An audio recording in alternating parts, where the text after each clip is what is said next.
Welcome back, everybody, to Confluence World Podcast with Brian Rector. And folks, if you can believe this, we have done 4 shows in 4 days.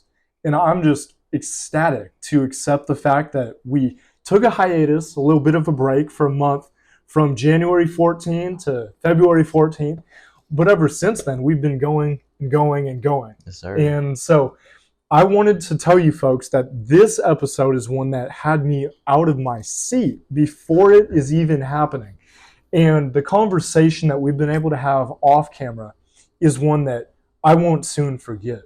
Just because this is somebody who I've been connected with over the last 2 years at Michigan State into our 3rd year and his 4th year, but we won't get into that just yet. But somebody who I admire, somebody who's helped me actually define what I want to be about and how I want to work. And so I'm forever grateful for that. And I think his story is one that is going to inspire you out there, whoever's listening to this, because there are so many parts to it and so many unique elements that, if I'm being honest, being a 20-year-old talking to a 21-year-old, are you 21? Yeah, 21, okay. Man. 21. 21. You don't often get to hear, however many different levels of his story that you're going to hear today. And that's something that the maturity side, the experience side blew me away from wherever we met in a Michigan State communication class just 2 short years ago. So how about this, folks? We're going in with Confluence World Podcast, Brian Rector sitting alongside my friend and brother, Ricky Saucedo, who's from a suburb of Chicago, Illinois in Bensonville, for those of you who are Midwest born and raised. Oh, yeah. And for those of you that aren't, you're going to hear more about it here today on Confluence World. So Ricky, thank you for joining the show. When you agreed to do this, I was like, oh my gosh. Heck yeah. The fact that we get to talk about what we have talked about over the last couple of years, right, is just incredible in front of an audience. I mean, that's amazing. So I'll let you have the floor to speak on what you're up to these days, and then we'll jump off from there. Yeah, man. First, I want to say, man, it's an honor and privilege that you wanted me on here. When you reached out to me, it was kind of, I was like mind blown, It was like you told me, it was like, you want to be part of this, and I'm like, yes, man, yes, let's go. Because not only would it get a chance to reconnect with you, man, but like help your influence, So it's kind of nice that you wanted me on there, and it's just kind of nice to just be sitting here because like I haven't seen you in a couple months now, but it's crazy how like we met a couple years ago, man, and look how it is, man. It's like a true brother, man. Like you don't see each other for some time, but you come back and it's like nothing has ever changed, man. That's right. I think that's right. That's very powerful. Not a lot of people get to like experience some of those experiences that we've had with each other, talks that we've had, and it's all simple because, like you said, a comm class.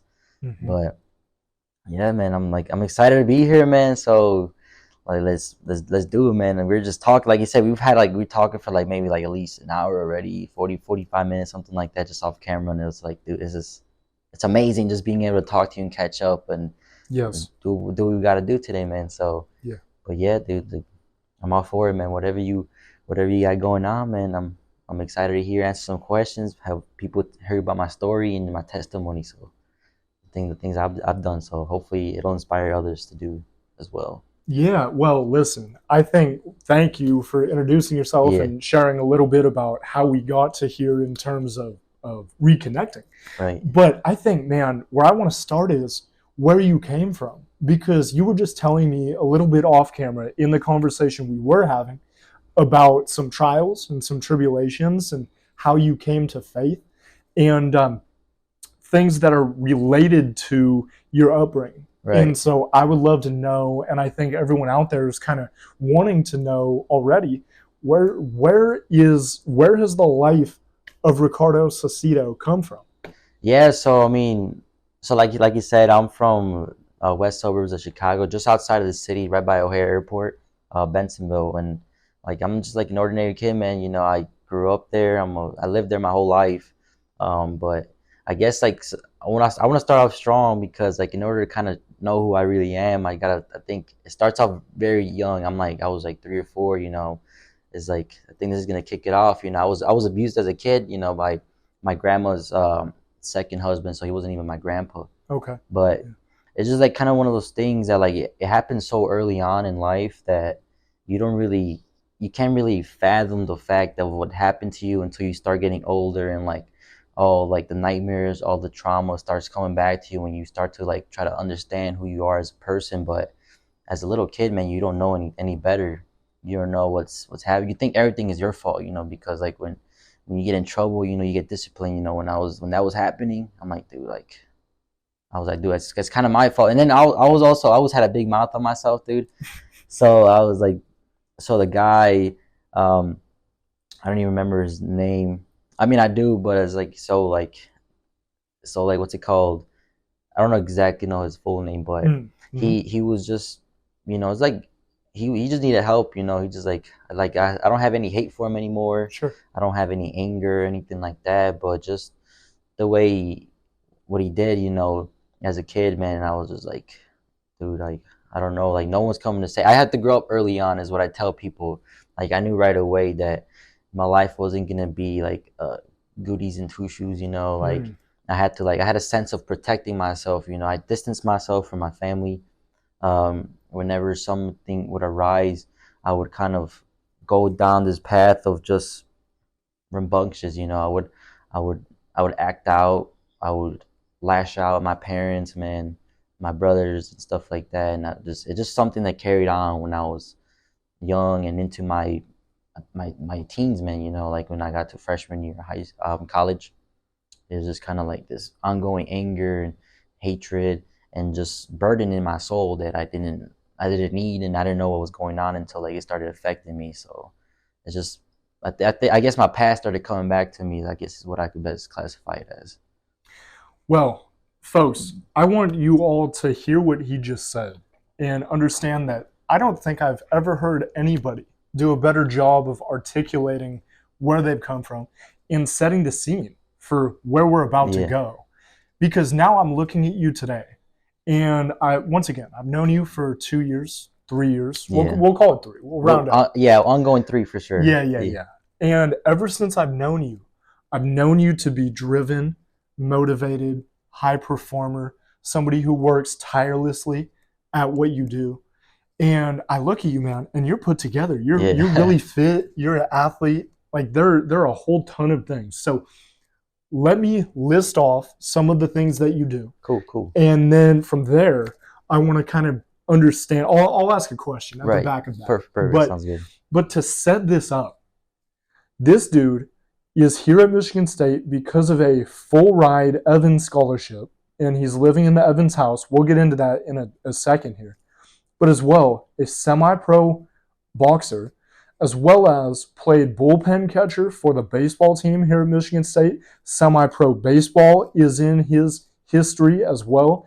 This dude, it's almost like, what haven't you done? And I think that's what I was blown away by as an athlete and as a competitor. But the question in that, before we get into breaking down each of those parts, is do you think that the trial and tribulation of your upbringing and the challenges and the pent up kind of frustration and anger and issues that were the traumas, as you said, do you think that's what in part propelled you to attack things as an athlete and as a young man growing up? I think 100% for sure, you know, because like so growing up, you know, obviously we find ways to kind of deal with our issues instead of actually dealing with an issue. Sure.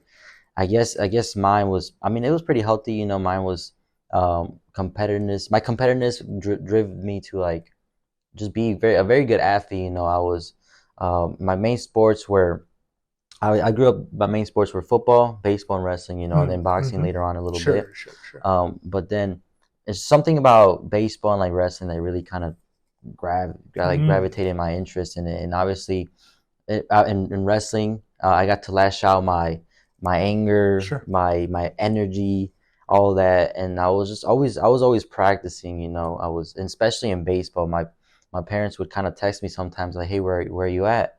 And because that's the distance, you know. My parents are always kind of like, "Where you at? Where you at?" And I'm like, "Oh, I'm in the cage, hitting some balls, you know.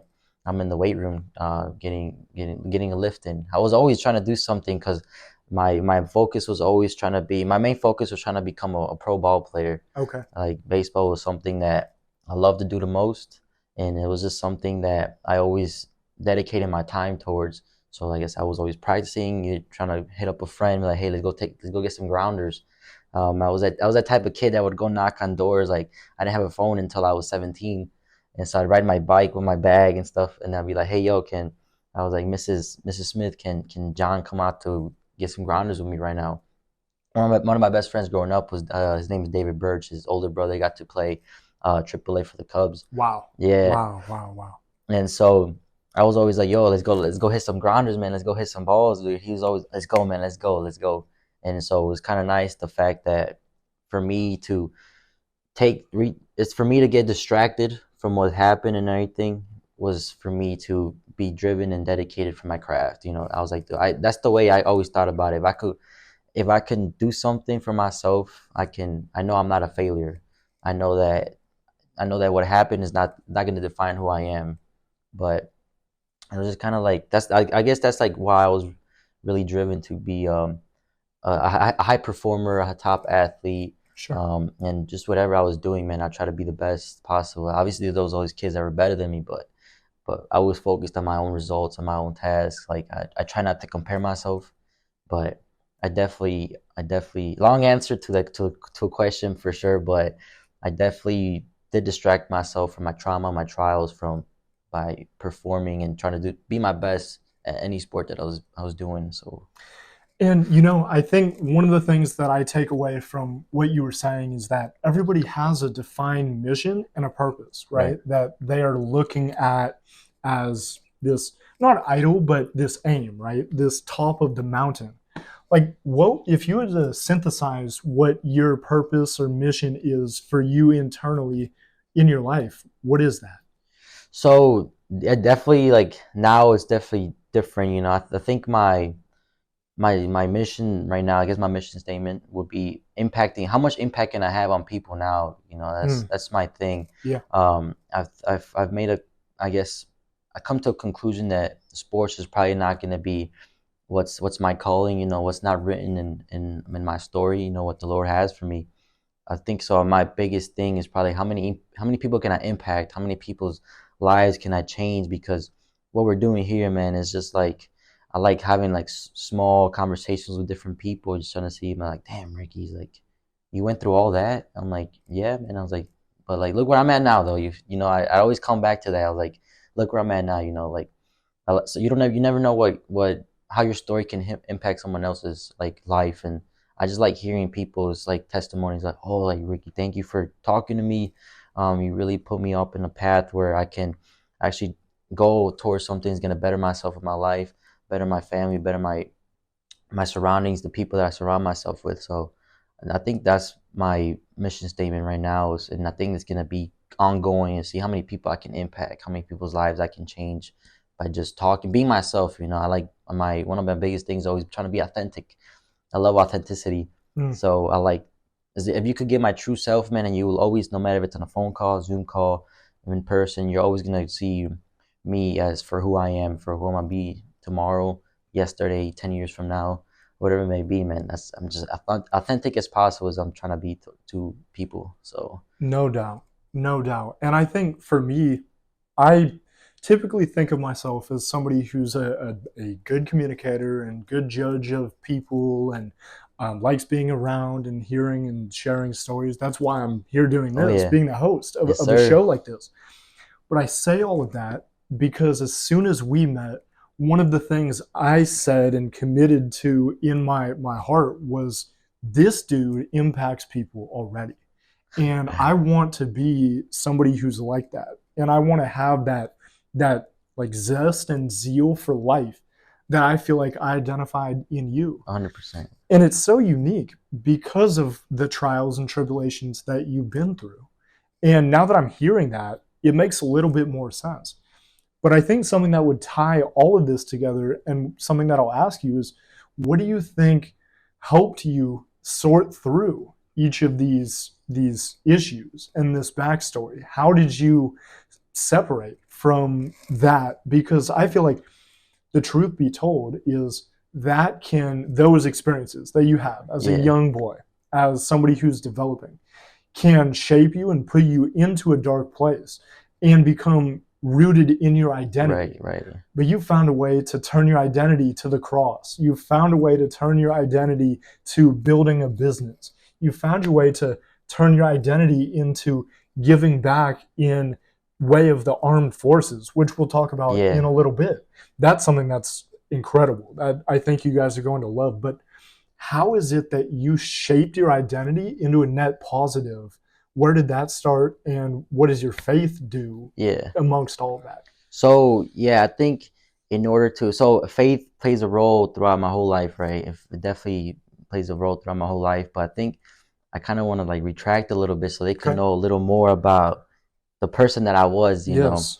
So Yes. like I said, like I was a troubled kid, you know. I was a troubled kid, like just mentally. I was always angry. I was always aggressive.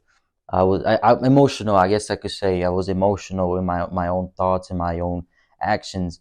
Whenever somebody kind of did something, I'm like, I had this persona. I'm like, oh man, how am I gonna get back at them? You know, Mm. so angry. You know, just it was all stirred up from so much anger. I was like, from what had happened before at a young boy, and it was just kind of one of those things that like I just didn't know how to deal with anything. My way was to obviously go to sports, but I couldn't be playing sports 24/7. No.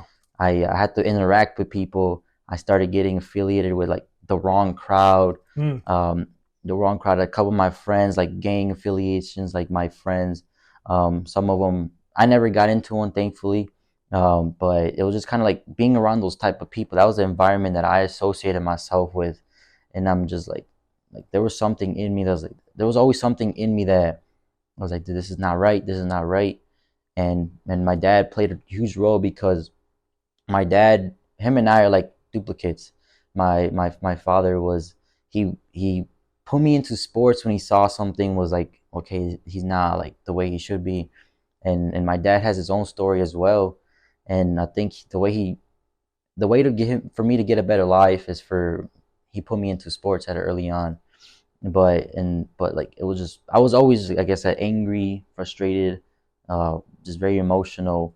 And then during COVID, 2020, I was just telling you earlier today that uh, we were just like locked up, you know, like with no socialization with nobody. Yes. Uh, and I seen my friend. We got to. It was like one of the first days that they finally opened it up to be able to go interact with people. And so my friends and I, we all got a group together. We went to go play pickup football. Mm. And then afterwards, there was this kid. His name is Danny that I used to wrestle with. And I grew up wrestling with him. And I know him since we were like little kids. And he came back from Montana. That's where he moved. And then he came back for a couple weeks, and we got to play. And then I'm just like Danny. I'm like, what's up with you, man? He's like, I was like, he seemed different, and I was like, you seem different, but you're also like just Danny. And he was just like, what do you mean? He was like, man, you're just not like chaotic no more. He was like, the best way I could classify him was like a fratty boy, Mm. like a frat boy, Mm. very immature, obnoxious, you know. And I'm like, oh man, like, and I used to always get into arguments with him, but you know, I'd always hang out with him though. So it was kind of like pick your poison, I guess. Sure. But and then he told me, he was just like, man, Rick, I just really been getting into my faith. I've been getting into just everything I've been doing, and I gave myself up to the Lord. And now, Mm. and I was like, what is that? I'm like, giving yourself up to the Lord is when you really kind of just get down to your knees and just testify beyond the Lord that, okay, you're my Savior, you're the one and only, the one that gave us life. And I was like, did that help? And he was like, dude, it helped us so much. That same night, I remember too, because it was kind of like this now, like no snow, anything like that. I went to my room, and I got down on my knees, and I'm like, Lord, like, you're my savior, like I'm giving my life up to you. You're the one and only. And I started like a big testimony for myself, and I started like crying my balls, like my I started crying my eyes out, like bawling out. And then like the next day I woke up, and like a big a big weight was lifted off my chest. The curtains were down, but there was still light shining into the room. Mm. And I'm like, Mm. oh man, this is so beautiful. Some of the purest deep breaths of my life I've ever taken in my life was because of that. So I think for me it was just really like just a little spark that I had to get me out of what it is. And I think that was like the turning point when I was 18, I mean 17 at the time. And that was just when I think life started changing for myself. And just like one thing led to another. Obviously, it didn't change over time, but it takes time to be able to mold a different person, mold new habits, build new habits, I should say. And so that was just kind of the person I kind of started to become when I gave my life up to the Lord.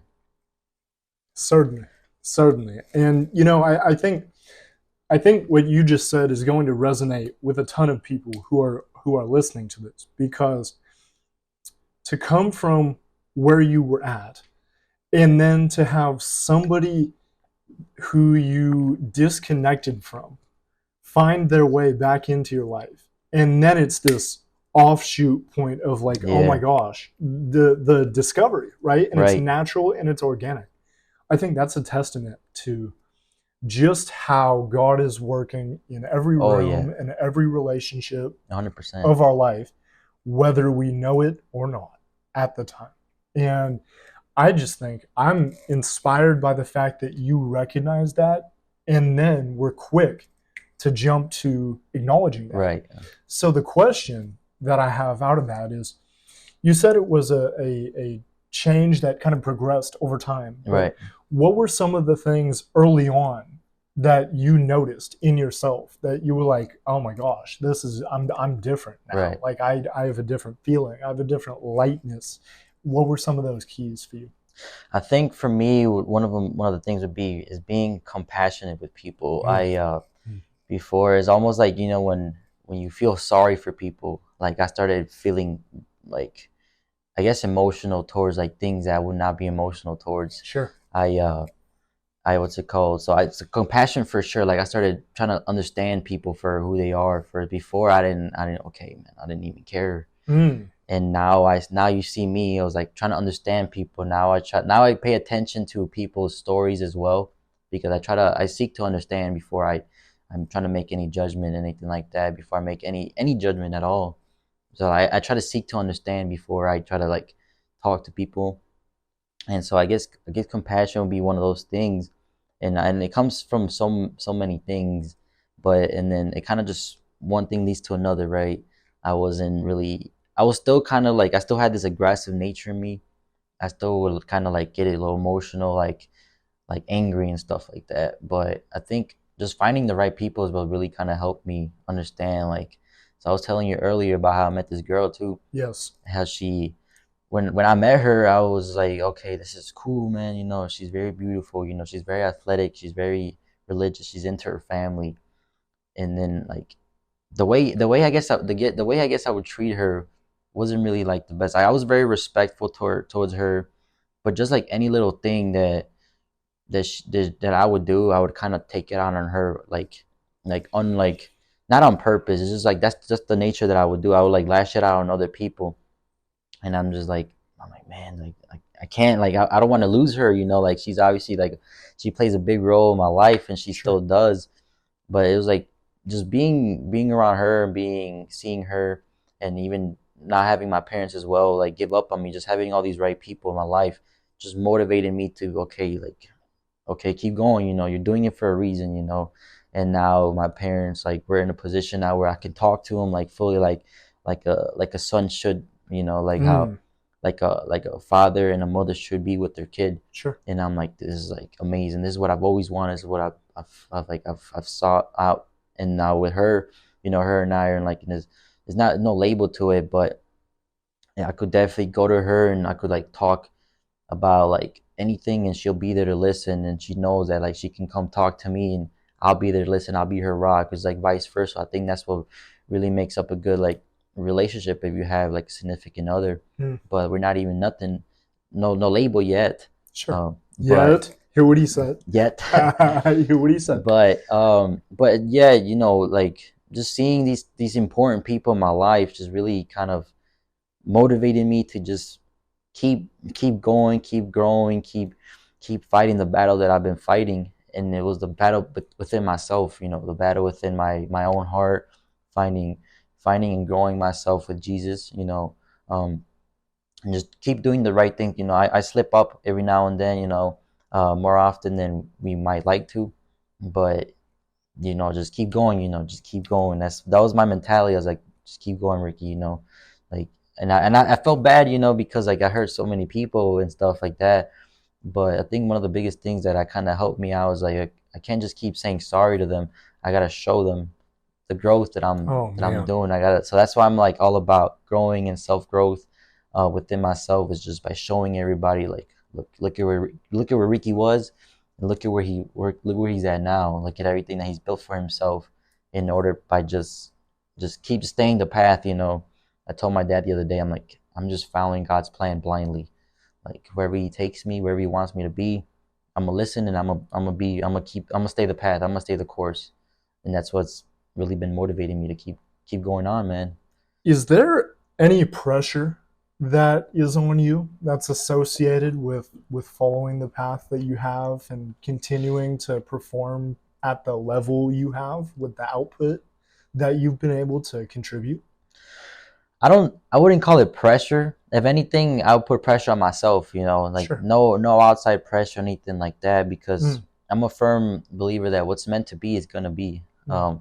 And it's all the Lord's plan, you know. And so I guess the pressure that I would put on myself, I'm just like, okay, man, like I gotta make the change, you know, I gotta be the one to Sure. change people. I gotta be the one. That's I guess internal pressure for myself, but no outside pressure, I would say, because like I said, I'm just trying to be myself. I'm trying to be authentic, Mm. and as long as you keep your authentic self around people and just keep showing people, I mean, there's no pressure really, to be honest. Like I don't feel any pressure. You know, some people may feel it, but I guess it's just me being authentic, man, being me. You know, and the cool thing about it is that like people can learn from me, they can be inspired from me, they can be motivated from me, um, and it's a beautiful thing, man. Once you really start realizing about the things about yourself, so. I'm ready to run through a brick wall for you right now. I mean, just sitting here in this basement on Spartan Avenue. That's right, folks. This is Confluence World Podcast, and we're coming live with Brian Rector and Ricardo Saucedo from the basement of Spartan Avenue.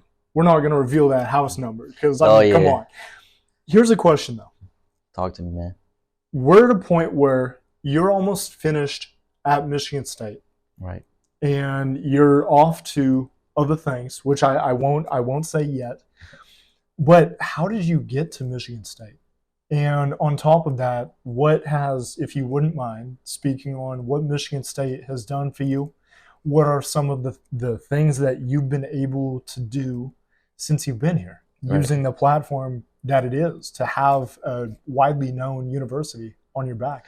Yeah. So I mean, I'm so like you said, I'm here on a Michigan State Mm-hmm. Evans scholarship, and it's a full ride tuition for caddy. So that's what I did growing up. I started caddying when I was like 13, and I did it just to get like another hustle, just so I could get some cash. You know, I was like Yeah. a little kid, man. You know, $1,000 over the summer. He Mm-hmm. comes into his seventh grade year, like, you know, he's got some cheese, man.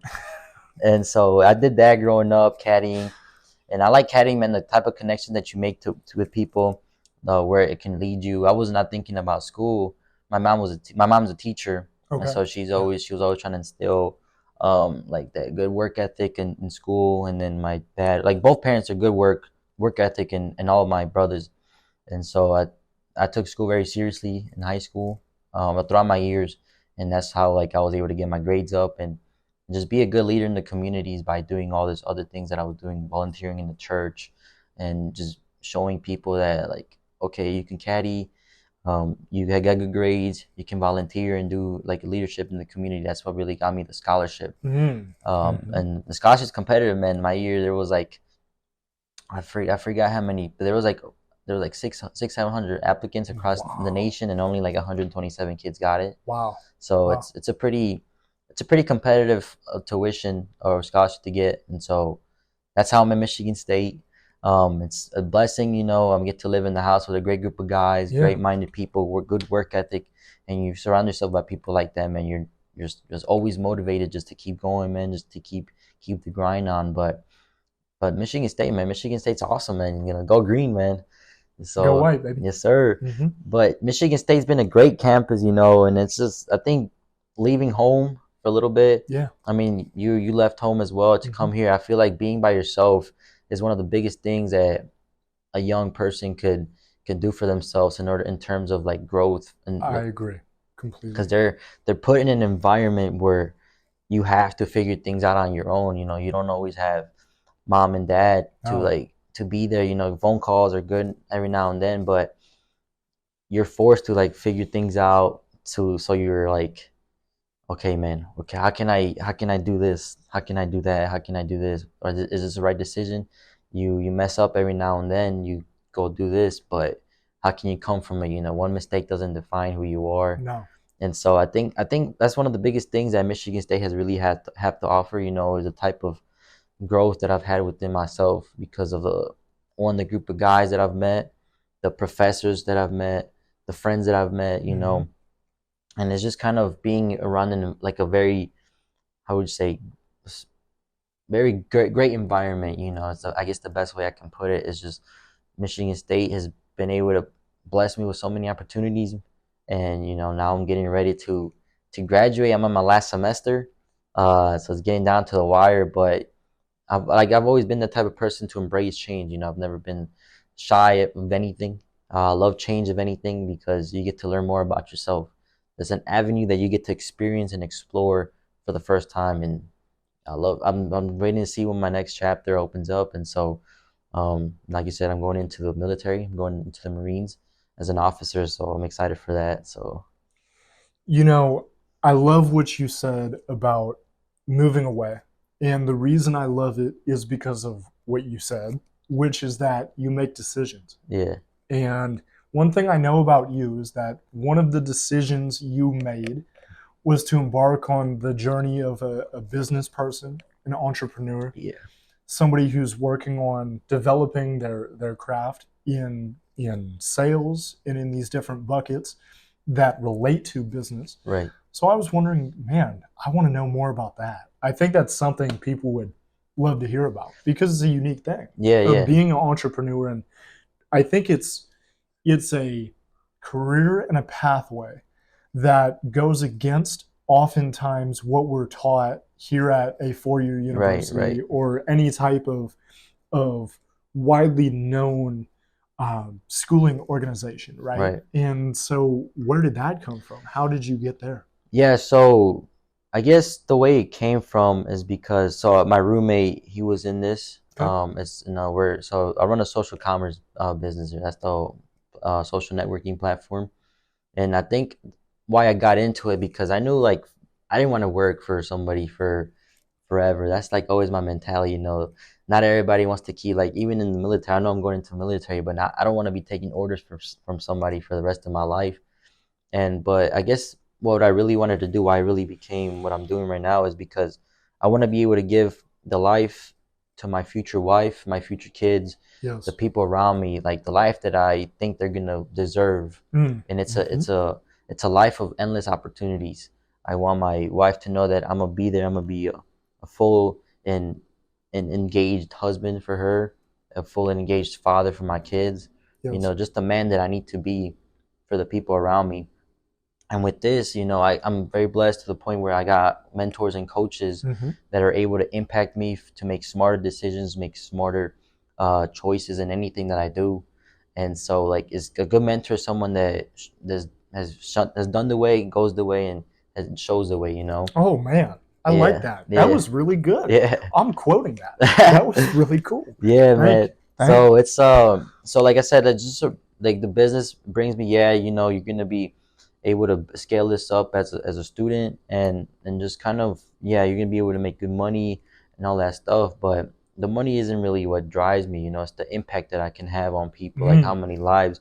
I got this. I got my parents into this. I told you this earlier as yes, well. absolutely. And early on, I'm just like, man, there was not a good it's not a good spot where I would want with my wife, in the future. Like they were arguing about small things and stuff like that, but I was like, okay, I got to do something now. My mentor was like, hey, man, he's like, hey, champ, he's like, bring your parents into this. Maybe they're gonna have a huge impact. And so I got them in here, and just having them work together on something together it's a very beautiful thing, you know.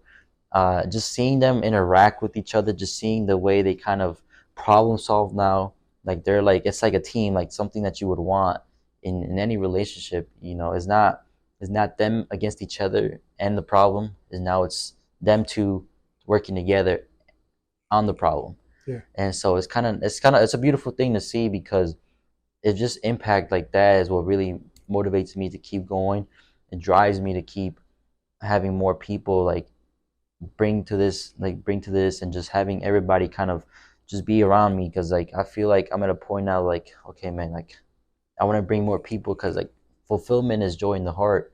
And I love having people just working on their own goals and aspirations, but it really kind of extends to like the life that I want to have for myself, the life that I want to have for my future family and kids. And I think that's really what it matters, you know, is the impact that you can do for the loved ones around you. You know, I I resonate with what you just said, and I was trying to figure out right there when I just inhaled about Right. where to go with that. But here's where I want to go. I think that I most am inspired by what you said about bringing your parents into it Right. and giving them a shared experience, something that they can work on and contribute to together. My parents were separated when I was 9 years old, Right. and that was younger, of course. But in hindsight, I wish I had something Right. that would create that type of shared experience and camaraderie and team building within your family. I think that's tremendously important. What opportunities has, because I know you just spoke on wanting to give a life for your future family, which I think is also beautiful, by the way. Yeah. I just want to commend Thank you. for that. Yeah. But what are some of the opportunities through this experience that you've had that you've been able to do? Any trips, any, networking events? What has that been like? Yeah, so with this, there's international conferences. Okay. Mm-hmm. This past September, I got the opportunity to go to Florida for like an international conference, and Sure. it's a beautiful thing when you're around thousands of people in a room, when you have speakers who have shown success with this stuff, and just or they're coaching you and mentoring you. I think that's one of the coolest things one can receive is knowledge from people who are just willing to give it to you, you know, for free of charge. Yeah. And that's kind of one of the cool things about you get to travel places. And I've obviously I'm working towards this, like a spot where I can have more opportunities, Mm-hmm. more Mm-hmm. options to do anything. But just seeing the lifestyle that they've done, you know, I have a mentor that he has a team in Australia, man. I'm like, damn, I'm in Australia, and he's over here. Wow. I got people that I know people that they have teams in the Dominican Republic.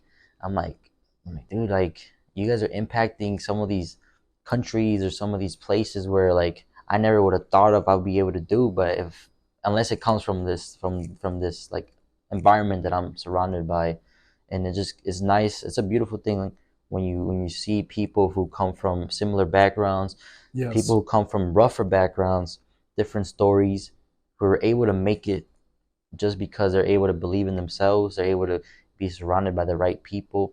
And it kind of just, like I said, it comes back down to the one and only man, the Lord, man. The Lord is giving us opportunities. He gives us limitless opportunities to the point where, okay, like this is happening for a reason. Like you're following the path for a reason.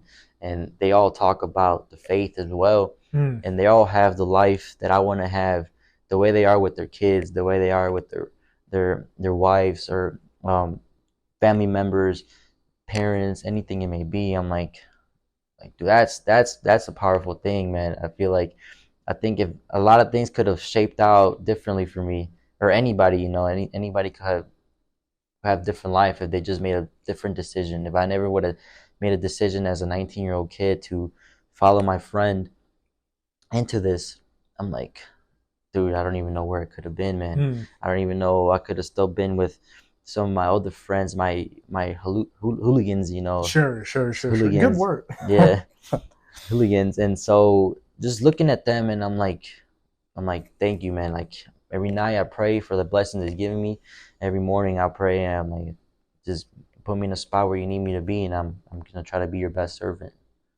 What are some of the challenges that have stemmed from building a business and contributing societally in this way that you have? I think a challenge for me would be, or a challenge that I had was definitely like, I guess early on, like when I was 19, I was still trying to figure myself out a little bit. But I think a challenge for myself would have been when I finally gave up like playing competitive sports. Is when I finished playing semi-pro baseball. Sure. I was like, I had a mindset, I had a mind of an athlete. I'm like, I don't even know what to do afterwards. I had this big realization with myself. I'm like, okay, what now? What now? What can I do for myself now? So I guess, and I fought that battle for like a long time, you know, because once an athlete, always an athlete. You know, that's what the saying is, you know. But if you're not really working for something else, you're not gonna know what to do post athletic career. So I think that's probably the biggest challenge that I had for myself, and also I guess that was a big realization for myself as well. That I was like, okay, you got to work on something different. You're not playing high levels. You're not a high level athlete no more. I guess you can say, and that's what I told. That's what I told myself. Not that I wasn't anymore, but that's what I told myself.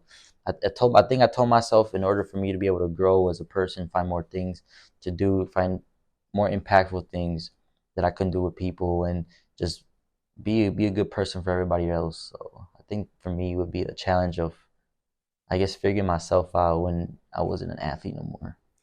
Dude, I'm so happy you just said that, because one thing that I want to do with this podcast show, because as I was telling you off camera, it's largely centered around the Division I NCAA athlete, right? That's kind of where I've been focusing.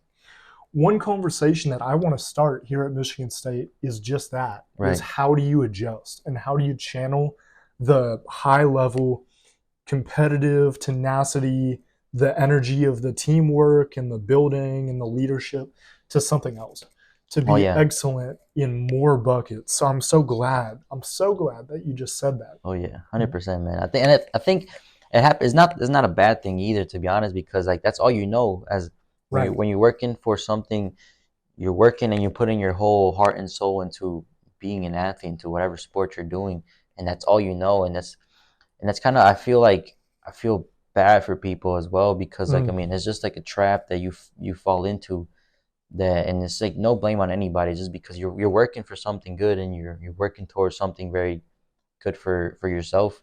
But post I'm like, damn, man, like now I look at them and I'm like, now I try to see if I could give them a different avenue. And I like the way what you're doing is to be able to like open people's eyes, is what I can best classify as anything. Just open people's eyes for them to start thinking post careers, post athletic careers, I should say. So I think it's nice that you're doing that, man. I didn't even know that you were gonna do that. It's kind of nice. Thank you. You're somebody who I've been impressed, because, and I think once again, everyone who listens to this will be too, because of how you've been able to move fluidly through these different endeavors in these careers.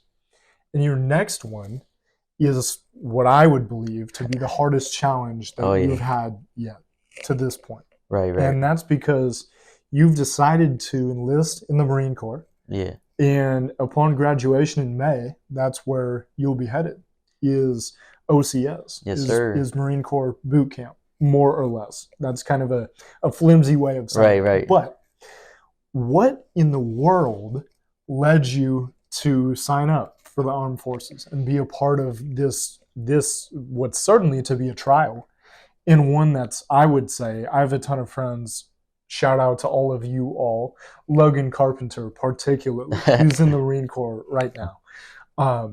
But what led you to want to be a part of this military? So like a little background about it. Like you said, going into OCS, May 25th is when I go to OCS. That's the Marine Corps kind of boot camp for officers. And then so I guess I really wanted to go into the Marines because, so I gave up, a little background, like I gave up a couple really good job offers out Sure. of college. I was a lot of medical sales, like 6-figure jobs, you know, and right off the bat, you know, you'd be successful, but I don't know if that was the right calling for me. I feel like going into the Marines, my brother serves, I have a bunch of friends that serve, and it's obvious. I feel like it's always been in me. It's been my calling to go serve because I'm not really doing it for the monetary value. I mean, Sure. I gave up good job Right. offers. Right. I'm Right. not I'm not really doing it for the benefits. I'm not doing it for, like, you guess, like I told you, I was like being selfishly, you know, it sounds selfishly because it's just not the way it's been talked about. I'm really doing it because I'm trying to find answers to the questions about myself that I don't even know yet. I want to be able to be this man, be this person, be self growing in myself in the Marine Corps, you know, and that's what harder to do than to challenge yourself. Mm. It's a it's a lonesome journey for sure, but you're gonna find people along the way. I'm gonna find people in OCS that are gonna have similar stories or just like backgrounds that I don't even know yet. Yeah. Their story is gonna be able to impact me. My story is gonna be able to impact them. Yes. And so I guess that's what I'm trying to do, is because I guess one of the biggest things you can do, man, is not do anything for monetary value, because if you're just doing it for that, you're gonna eventually run out of purpose. And so my purpose is to, like I said, become this man by the time I get out. Mm. By the time I'm like 26, 27, be this fulfilled, I guess, man that I can be for, like, hopefully one day my wife, my family, my kids, my mom and dad, my brothers, anybody that's around me. Like, if they're gonna need somebody, like, I want them to turn towards me, because Mm. I want them to. I want to be their rock. I want to be that person that they can come to for anything. And I guess it's just self growth, to be honest, because in the Marines, you're gonna find that they're gonna pick apart Oh man. your worst things, Yes. and they're gonna rebuild you and mold you into something you didn't even imagine for yourself. And that's what I really want to do. It sounds scary saying it, man, and thinking about it, but once you do it and get overcome it, is life is a breeze, man. That's what people have been telling me, is like life is a breeze, because you have this champion mentality in yourself to just keep fighting, keep going, just keep moving on. You know, that's you, as long as it doesn't matter whether you're walking, crawling. I think that's Martin Luther King's quote, right? It doesn't matter. Yep. You fly, you walk, you run, crawl, but as long as you keep moving forward, just keep moving. So I like that. There are so many things that I want to inquire about out of the answer you just gave, but none more, I would say, than the concept of how, man, everything I've heard from you is that you've been challenged Right. and you've grown at every corner and you've leveled up and you've made things happen and you've been this otherworldly example of what you can do if you just work, Right. if you just flat out work. So that begs the question, why? I can't even fathom why you would be wanting to chase this thing, this growth even more. I guess I guess, man, because growth is growth doesn't have a cap, you know. I Mm. feel like growth is something that you can always do with, you know, life is always changing, the world is always changing within whatever we're doing. But if you just I feel like if I get stuck in this loophole of complacency, I'm like, damn, I'm gonna fall behind. There's people that are always gonna look to seek and surpass you. Yes. But if it's meant to be, they're gonna surpass you. But I know it's not gonna be, because I didn't do something for myself to better myself. So I guess that's why I always want to, like, keep growing, keep learning. There's always something to learn. And the beauty about learning is that you get to, like, figure out new things, new experiences, meet new people. And I guess that's one of those things that I just chase. Is growth is limitless, you know. Growth is something that you can is lifelong, you know. It's like learning. You can never stop learning. That's it. Learning is lifelong. So I guess it's just why I kind of grasp at the idea to keep going, man. Just keep trying to see what else, what new adventure you can find for yourself, what new stories you can find for yourself, what new stories you can make, what new stories you can make for other people, and impact you can do for other people. Do you feel like the different trials and tribulations that you've gone through before have helped prepare you for this challenge that you're about to embark on? Oh, 100%, 100%. God doesn't make no mistakes, man. There's no, I don't believe I don't believe in coincidences.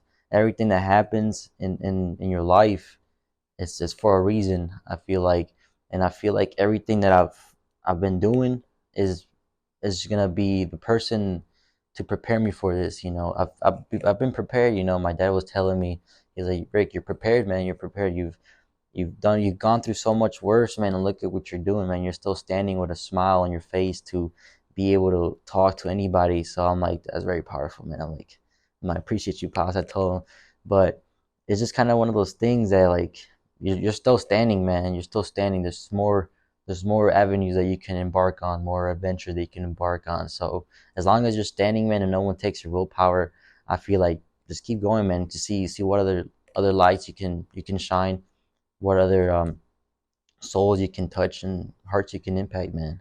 So I think it's just as long as you keep standing, man, I feel like that's what's really kind of led me to be prepared for all this stuff, this next journey. So and I'm happy for it. I'm happy to see what the journey's gonna entail for me. And then just